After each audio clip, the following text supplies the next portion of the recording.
आप soul land की दुनिया में फार नॉर्थ में एक लावारिस बच्चे के तौर पर पहुंचते हैं, जहां आइस एम्प्रेस खुद आपको अपनाती हैं और बेटे की तरह पालती पोसती हैं। आपकी पहली मार्शल सोल अपोलो है, जो सन स्टार गॉड है। इसमें आग और रोशनी दोनों की सबसे बड़ी खूबियां हैं। सूरज की रोशनी में आपकी सभी खूबियां अपने आप दोगुनी हो जाती हैं और बस एक इशारे से आप judgment of the solar slumber का इस्तेमाल कर सकते हैं।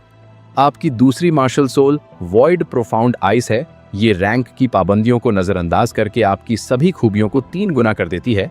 आपको भ्रम पैदा करने और दुश्मनों की हूबहू नकल यानी कठपुतली की तरह बनाने की ताकत देती है और आपकी सेहत को लगातार ठीक करती रहती है। जब आप ध्यान खींचने के लिए अपने छोटे छोटे हाथ पैर पूरी ताकत से हिलाते और शोर मचाते हैं, तो आपकी आवाज बर्फीले तूफान के शोर में दब जाती है। ठीक जब आपकी चेतना खोने लगती है और आपको लगता है कि अब सब खत्म हो गया है, तभी हवा और बर्फ की परतों को चीरती हुई एक ठंडी साफ महिला की आवाज आपके कानों तक पहुंचती है। वो आवाज आपके लिए स्वर्ग के संगीत जैसी है। कोई यहाँ है, आप बच गए हैं। आप अपनी पूरी ताकत लगाकर संघर्ष करते हैं। आखिरकार आप तूफान के बीच से एक लंबी आकृति को अपनी ओर आते हुए देखते हैं। बर्फ जैसे सफेद बाल जो टखनों तक लटक रहे हैं और बर्फीली नीली आंखें जो फार नॉर्थ की गहरी चट्टानों की तरह साफ हैं। उनके माथे पर बर्फीले नीले क्रिस्टल का ताज जैसा कुछ सजा है और उनकी सफेद पोशाक बर्फ के बीच खूबसूरती से लहरा रही है, जो उनके चारों ओर एक जीवित प्रभामंडल की तरह घूम रही है। वे बिल्कुल बर्फ और तुषार से जन्मी किसी देवी जैसी लग रही हैं। आपका दिल जोर से धड़क उठा। आइस एम्प्रेस, फार नॉर्थ की शासिका, बर्फ के गड्ढे में पड़े उस बच्चे जो हल्की सुनहरी चमक से घिरा है को देखते हुए उनकी भौएं थोड़ी सिकुड़ गईं। उनकी आंखों में हैरानी थी। उन्होंने अचानक अंतरिक्ष में हलचल महसूस की थी और बीस्ट गॉड डी तियान के हमले से डरकर जल्दी में वहां पहुंची। लेकिन उन्हें बर्फ के गड्ढे में एक इंसान का बच्चा मिला। और भी अजीब बात यह थी कि बच्चे के आसपास की बर्फ पूरी तरह पिघल गई है और यहाँ तक कि परमाफ्रॉस्ट भी सूखी और गर्म हो गई है। जमाने वाली ठंड वाले फार नॉर्थ में होने के बावजूद बच्चे से एक हल्की पिघली हुई गर्माहट निकल रही थी। आइस एम्प्रेस आपको गड्ढे से उठाने के लिए झुकी। जैसे ही उसका हाथ आपके लपेटे हुए कपड़ों को छूता है, कपड़े के जरिए एक सुकून देने वाली गर्माहट महसूस होती है।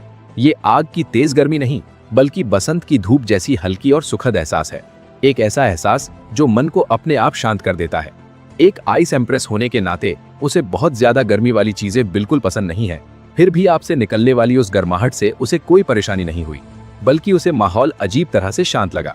जब उसने अपनी गोद में मौजूद बच्चे को ध्यान से देखा, तो उसे दीवार किले के एक कोने से आती हुई हल्की रहस्यमयी नीली चमक दिखाई दी। उसने धीरे से कपड़े को हटाया और मुर्गी के अंडे के आकार का एक बर्फीले नीले रंग का मोती बाहर लुढ़का। उसकी सतह पर चमकती रोशनी ऐसे नाच रही थी जैसे उसके अंदर कोई छोटा सा तारा बंद हो। उससे एक ऐसी आभा निकल रही थी जो रहस्यमयी और बेहद शक्तिशाली थी। यही वो स्टार ऑफ द गैलेक्सी था जो उसके साथ ही इस दुनिया में आया था। ये रचनाकार देवता ओटान की जीवन भर की शक्ति का ठोस रूप था, जिसमें रोशनी और अंधकार की परम शक्तियां समाहित थीं। जरा सी भी असावधानी से इसका अंधेरा पक्ष किसी के मन को भ्रष्ट कर सकता था। आपका दिल जोर से धड़का।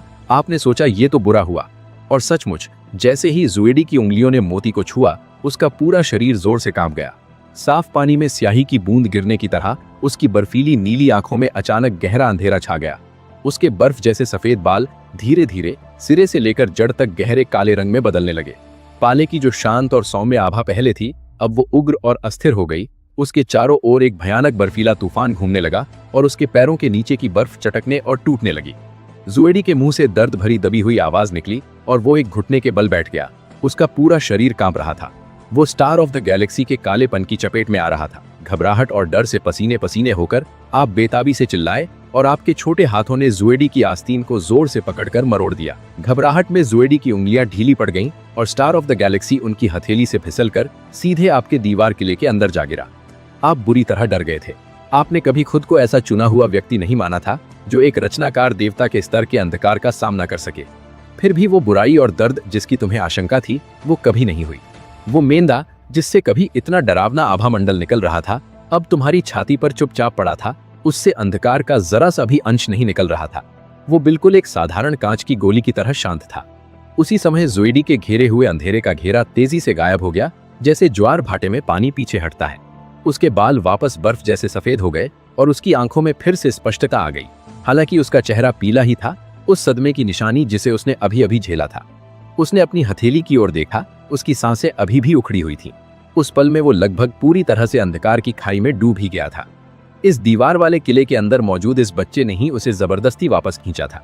जिस बात ने उसे और भी हैरान किया वो ये थी कि वो शू बीड, एक ऐसी शक्तिशाली चीज जिसे वो खुद भी नहीं झेल सकता था, इस बच्चे पर रखे जाने पर उसने कोई प्रतिक्रिया नहीं दी। जुएडी काफी देर तक चुप रहा। उसकी नजरें किले की दीवारों के भीतर तुम पर टिकी हुई थीं। तुम्हारी आंखें बड़ी और मासूम थीं। उसके चेहरे के भाव जटिल थे। उसने सुदूर उत्तर में, जहां हमेशा जमी हुई तन्हाई रहती है, लाखों साल बिताए थे और दिन रात एक जैसी बर्फ का सामना किया था। फिर भी आज इस अप्रत्याशित बच्चे ने न केवल उसकी जान बचाई थी, बल्कि एक छोटे सूर्य की तरह अनादिकाल से जमे हुए उसके दिल को भी गर्माहट दी थी। तभी तुमने उसकी बाहों में धीरे से कुछ बड़बड़ाने जैसा कहा। जुएडी को ऐसा लगा जैसे तुम मामा कह रहे हो। वो भावनाओं से भर गया और सिहर गया। उसने कभी एक छोटे सफेद भालू के बच्चे को अपनाया था, जो अब सुदूर उत्तर का एक शक्तिशाली शासक बन चुका था, और अब वो इस बच्चे से मिला जिसने उसे मौत के मुंह से वापस खींच लिया था। शायद यही किस्मत थी। उसने अपना सिर झुकाया और तुम्हारे चिकने माथे पर धीरे से चूमा। उसकी आवाज शांत थी, लेकिन उसमें अभूतपूर्व कोमलता थी। शायद यही किस्मत है जो हमें जोड़ती है। क्योंकि तुमने मुझे पहले ही मामा कह दिया है, इसलिए मैं तुम्हें अपना लूंगा। आज से तुम जुएडी के बच्चे हो। उन्होंने एक पल के लिए सोचा। उनकी नजरें तुम्हारे छोटे गर्म कपड़ों में लिपटे चेहरे पर टिकी हुई थीं, और उन्होंने धीरे से कहा, बेमिंग बर्फ और कड़ाके की ठंड की जगह है, फिर भी तुम इस जमाने वाली जगह पर गर्माहट ले आए हो, जैसे बेमिंग पर कोई शानदार सूरज उगाया हो। चलो तुम्हें बेमिंग लिए यांग बुलाते हैं, कैसा लगा? आप हैरान रह गए। रुको, मैंने तुम्हें मामा कब कहा? वो तो बस थोड़ी सी बड़बड़ाहट थी। और वो नाम बेमिंग लिए यांग, क्या ये वही नाम नहीं था जो दूसरी दुनिया में आने से पहले तुम्हारा असली नाम था? जुएडी तुम्हें आइस एसेंस पैलेस की ओर ले गए, और रास्ते में उनकी किस्मत बहुत अच्छी रही। सबसे पहले उन्होंने बर्फ की परत के नीचे से 10,000 साल पुराना स्नो लोटस निकाला। फिर चट्टान की दरार से 10,000 साल पुराना प्रोफाउंड आइस मैरो का एक टुकड़ा निकाला। ये दोनों ही ऐसी बेहतरीन चीजें थीं जो बर्फ वाले स्पिरिट बीस्ट्स बहुत ज्यादा पाना चाहते थे, ऐसी चीजें जिन्हें दशकों तक खोजने पर भी शायद ही कोई पाता। फिर भी आज वे बाहर निकले, एक बच्चा मिला, और संयोग से 2 बेहतरीन प्राकृतिक खजाने भी मिल गए। जुएडी ने अपनी बाहों में ऊँग रहे नन्हे बच्चे को देखा। उनके होठों पर मुस्कान और भी गहरी हो गई। बच्चा सचमुच किस्मत लाने वाला था। आइस गोल्ड पैलेस लौटने पर जुएडी ने स्नो लोटस और आइस मैरो को सावधानी से रख दिया, लेकिन तभी उनके सामने एक बड़ी मुश्किल आ खड़ी हुई। उन्हें यह पता नहीं था कि इंसानी बच्चे को कैसे पालते हैं। जुएडी ने जब पुलारी भालू के एक छोटे बच्चे को पाला था, तो वो बर्फ में रहने पर भी ठीक ठाक रहता था, लेकिन इंसानी बच्चे बहुत नाजुक होते हैं। सुदूर उत्तर की कड़ाके की ठंड उन्हें आसानी से नुकसान पहुंचा सकती थी। फिर भी कुछ देर तक आपको देखने के बाद जुएडी को हैरानी हुई कि आप गर्म और आरामदायक स्थिति में थे, और जमाने वाली ठंड का आप पर कोई असर नहीं हो रहा था। आपके शरीर के अंदर रोशनी की गर्म आभा के साथ साथ अब बिना किसी को पता चले शुद्ध आइस एसेंस का एक अंश भी मौजूद था। मामला और जटिल तब हुआ जब आपको भूख लगी। आप रोने लगे और उनकी गोद में सिमट गए। लाखों साल तक जीने के बावजूद जुएडी को यह नहीं पता था कि इंसानी बच्चे को खाना कैसे खिलाते हैं।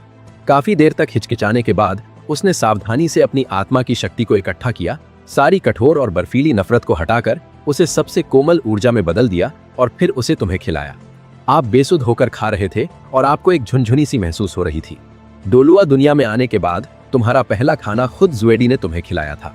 जब तुम खुशी खुशी खा रहे थे, तभी आइस क्रिस्टल पैलेस के बाहर से एक खुशमिजाज आवाज सुनाई दी। कुछ ही पलों बाद पन्ने जैसे हरे रंग के कपड़ों में लिपटी एक आकृति तेजी से अंदर आई। जुएयर, तुम वापस आ गई। नहीं आने वाली लड़की ने अपने पन्ने जैसे हरे बालों की चोटियां बनाई थीं, और उसकी सुनहरी आंखों में जोश और उत्साह चमक रहा था। वो कोई और नहीं बल्कि आइस एम्प्रेस थीं, दूर उत्तर के 3 महान शासकों में से दूसरी। जैसे ही आइस एम्प्रेस अंदर आई और जुएडी को एक इंसानी बच्चे को गोद में लिए प्यार से खाना खिलाते देखा, उसने इतनी जोर से चीख मारी कि आइस क्रिस्टल पैलेस की छत ही उड़ जाती। जुएयर, तुम क्या कर रही हो? ये इंसानी बच्चा कहां से आया? तुम इसे क्यों खिला रही हो? आइस एम्प्रेस पूरी तरह घबरा गई थी। वो बिजली की तेजी से आगे बढ़ी। उसकी सुनहरी आंखें फटी की फटी रह गईं। वो बिल्कुल ऐसी लग रही थी जैसे किसी बिल्ली की पूंछ पर गलती से पैर पड़ गया हो। जुएडी को इस प्रतिक्रिया का अंदाजा था। उसने शांति से पूरी कहानी सुनाई। बच्चे को खोजने और ईवल पर्ल से सामना करने तक उसने बच्चे द्वारा उसकी जान बचाने के साथ साथ रास्ते में 10,000 साल पुराने स्नो लोटस और 10,000 साल पुराने प्रोफाउंड आइस बैम्बू शूट को भी उठाने का जिक्र किया। आइस एम्प्रेस हैरान होकर चुपचाप सुनती रही। पहले ईवल पर्ल ने लगभग जुएयर को अपने वश में कर लिया था, और फिर इस इंसानी बच्चे ने उसकी जान बचाई थी, और साथ ही अच्छी किस्मत भी लाई थी। उसने जुएडी की बाहों में तुम्हें देखा, और उसकी शुरुआती हिचकिचाहट काफी हद तक कम होने लगी। फिर भी उसके चेहरे पर उत्सुकता बनी रही जब वो पास झुकी और तुम्हारे गोल मटोल मुलायम गाल को उंगली से छुआ। बच्चे की त्वचा से एक हल्की गर्माहट महसूस हुई जिससे उसकी आंखें खुशी से चमक उठी। ये बच्चा इतना गर्म क्यों है, जैसे कोई छोटा सूरज हो। सिर्फ बच्चे के गाल को छूने से उसका मन नहीं भरा। उत्सुकता के कारण उसने अपनी उंगली नीचे की ओर बढ़ाई और तुम्हारे छोटे से लिंग को मजाक मजाक में छू दिया। तुम तुरंत अकड़ गए। हे भगवान, इस चोटी बांधने वाली लड़की को क्या हो गया है। अगले ही पल वाह, तुम जोर जोर से रोने लगे जिसे चुप कराना मुश्किल था। चौंक कर बिंगडी पीछे हट गई। उसे अचानक पछतावा हुआ। उसने हड़बड़ी में और अनाड़ीपन से तुम्हें चुप कराने की कोशिश की।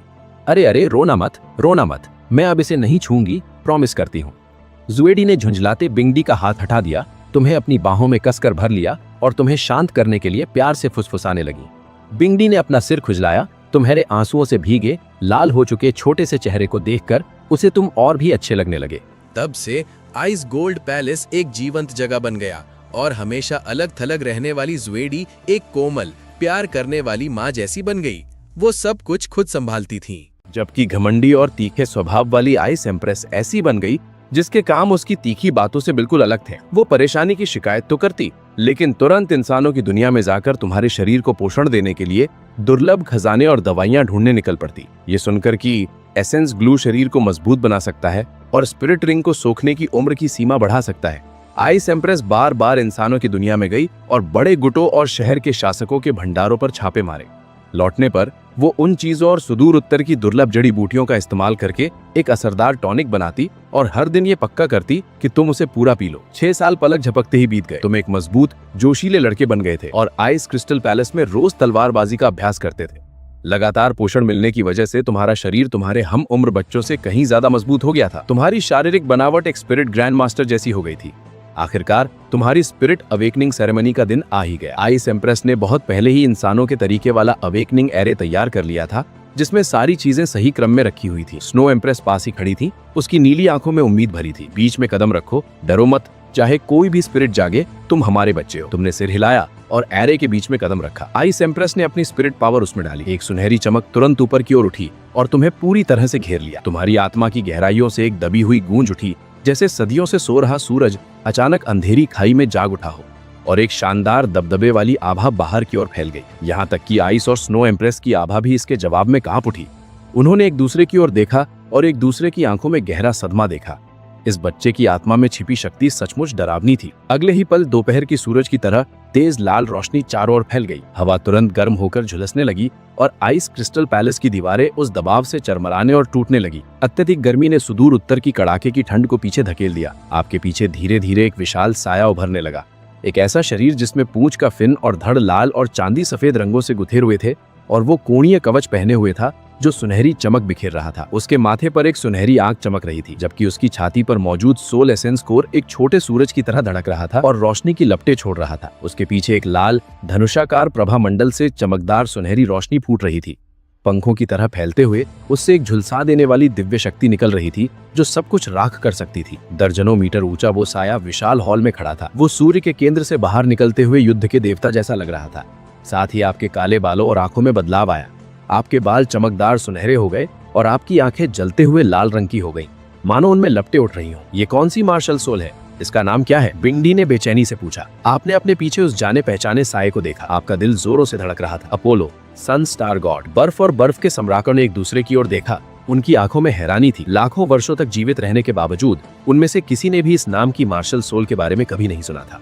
फिर भी इस आभा का मौजूद होना, जिसने अल्टीमेट आइस को भी झुलसा देने वाला महसूस कराया, ये तय करने के लिए काफी था कि इस मार्शल सोल की गुणवत्ता अकल्पनीय रूप से उच्च थी। हालांकि शक्ति का उभार अभी खत्म नहीं हुआ। धड़ाम, अचानक ठंड की एक लहर जो बेहद तीखी थी बाहर की ओर फैल गई। हवा तुरंत जम गई और बर्फ के क्रिस्टल चारों ओर जमीन पर फैल गए। बर्फ की परत जो पहले तेज गर्मी से पिघल गई थी, तुरंत फिर से जम गई। ठंड अब पहले से कहीं ज्यादा थी। एक कोणीय बर्फीले नीले रंग का क्रिस्टल धीरे धीरे आपके सामने तैरने लगा। इसका पूरा शरीर गहरे नीले रंग की चमक से जगमगा रहा था, जिससे एक निर्मम ठंडक निकल रही थी कि बिंगडी भी सहज रूप से घबराकर निगलने को मजबूर हो गए। ये ताइक्शू प्रोफाउंड आइस है। जैसे ही ये जानकारी आपके दिमाग में उमड़ी, आपकी आंखें चमक उठी। ये गैलेक्सी स्टार के रिसाव से उत्पन्न एक शक्ति थी जो साइलोंग की काली ऊर्जा और सुदूर उत्तर की प्रोफाउंड आइस से मिश्रित थी। इसमें 3 मुख्य क्षमताएं थी। पहली ये कि ये रैंक प्रतिबंधों के परवाह किए बिना सभी गुणों को तिगुना कर देती थी। दूसरी, ये एक प्रोफाउंड आइस इल्यूजन दायरे का निर्माण कर सकती थी जो फंसे हुए पीड़ितों के समान शक्ति वाले प्रेतों की प्रतिकृतियां बनाती थी। ऐसी इकाइयां जो तब तक अनंत रूप से पुनर्जीवित होती रहती थीं जब तक कि उनका ऊर्जा स्रोत नष्ट न हो जाए। तीसरी, इसकी ऊर्जा इतनी शुद्ध थी कि इसे साधना के लिए सीधे अवशोषित किया जा सकता था, जिससे असंख्य वर्षों के प्रोफाउंड आइस मैरो के समान प्रभाव प्राप्त होते थे। ये चोटों को तेजी से ठीक कर सकती थी और आत्मा शक्ति को पुनर्पूर्ति कर सकती थी। बेशक इसके दुष्प्रभाव भी थे।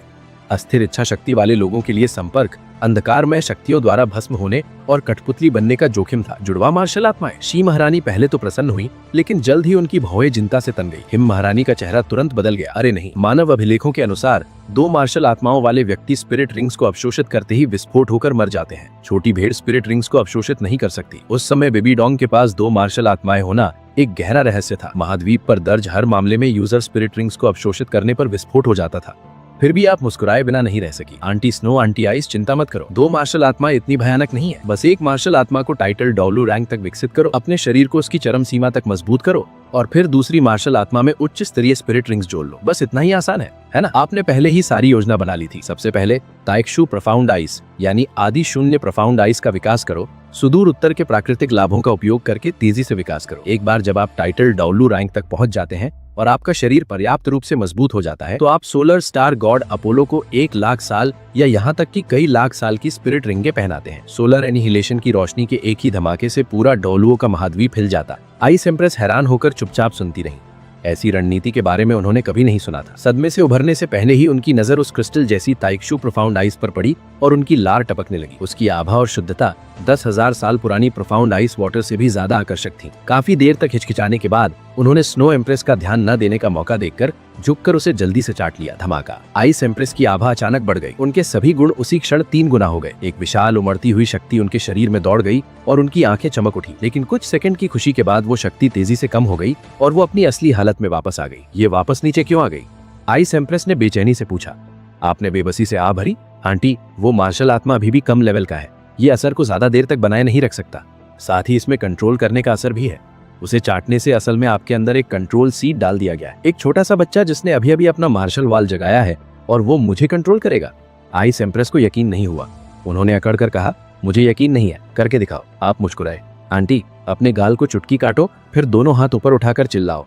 बीस्ट मैन कभी स्लेव नहीं बनेंगे जब तक कि रहने और खाने की सुविधा न मिले। बिंगी शुरू में सख्त दिखना चाहती थी, लेकिन उनके शरीर ने उनकी इच्छा के विरुद्ध काम किया। उनके हाथ अचानक ऊपर उठे। उन्होंने अपने गालों को जोर से नोचा, फिर सिर के ऊपर उठाकर पूरी ताकत से चिल्लाया।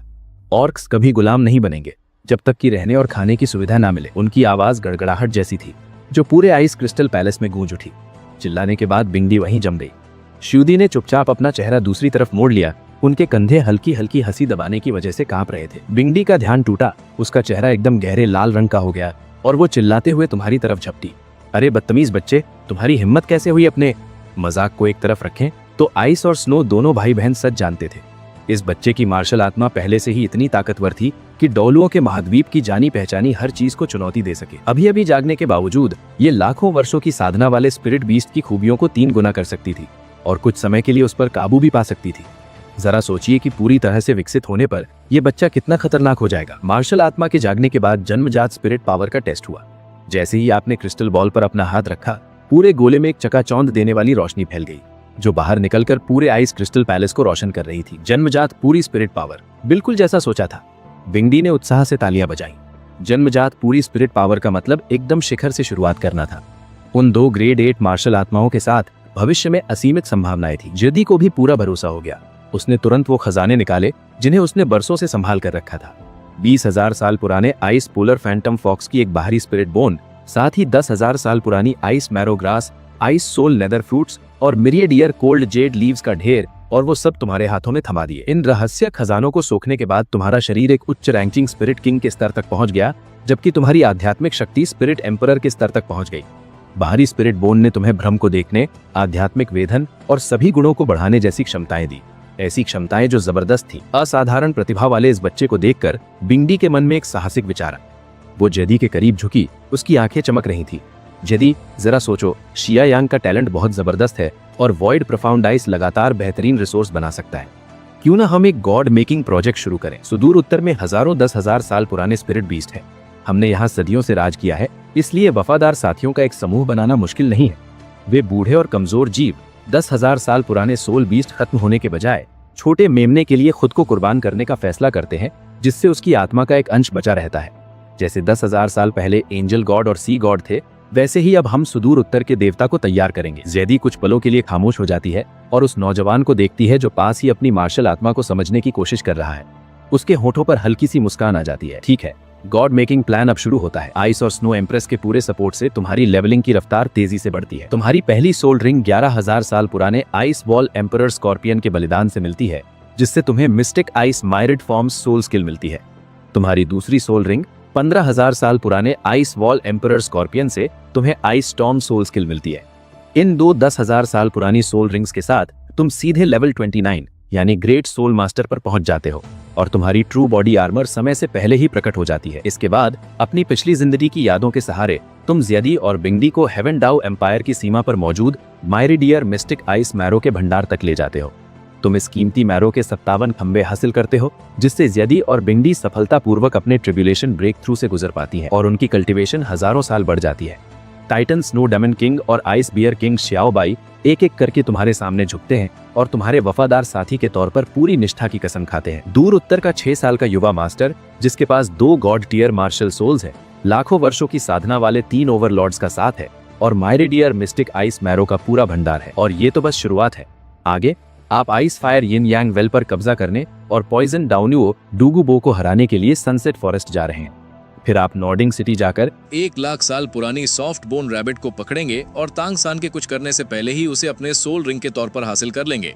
लेकिन असली मजा तो नेक्स्ट एपिसोड में आएगा। नेक्स्ट एपिसोड के लिए सब्सक्राइब कर लो सब लोग।